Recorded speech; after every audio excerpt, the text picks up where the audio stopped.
Pak Kiai, apabila dalam sebuah keluarga seluruh ahli waris tidak sepakat harta warisan dibagi menurut hukum waris, melainkan harta warisan dibagi sama rata dengan alasan demi menghindari konflik di antara keluarga, apakah diperbolehkan? Jadi kalau pertanyaannya ikut ayat waris apa ikut kesepakatan, itu bergantung.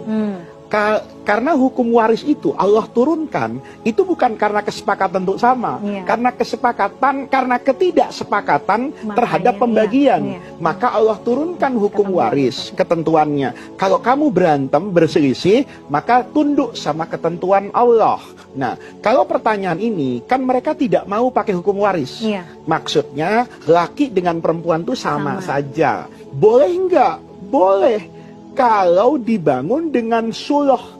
As-sulhu itu kesepakatan berbasis kerelaan. Semua, bukan mayoritas. Ini bukan soal demokrasi. Semua ahli waris. Dan untuk mendapatkan konsensus ini harus hati-hati.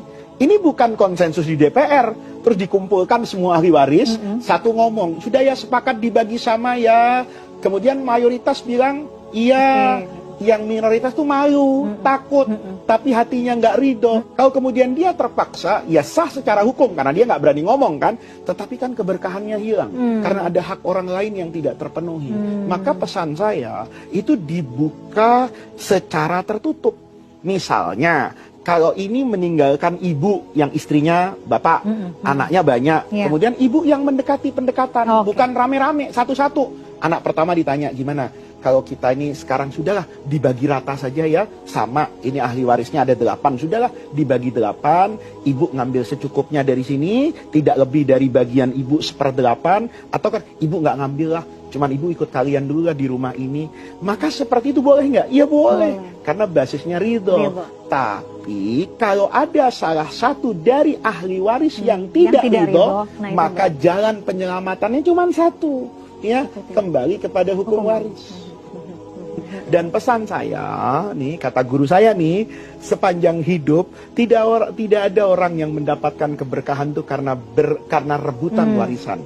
Banyak orang yang mendapatkan keberkahan itu dia ridho dengan apa yang menjadi bagiannya.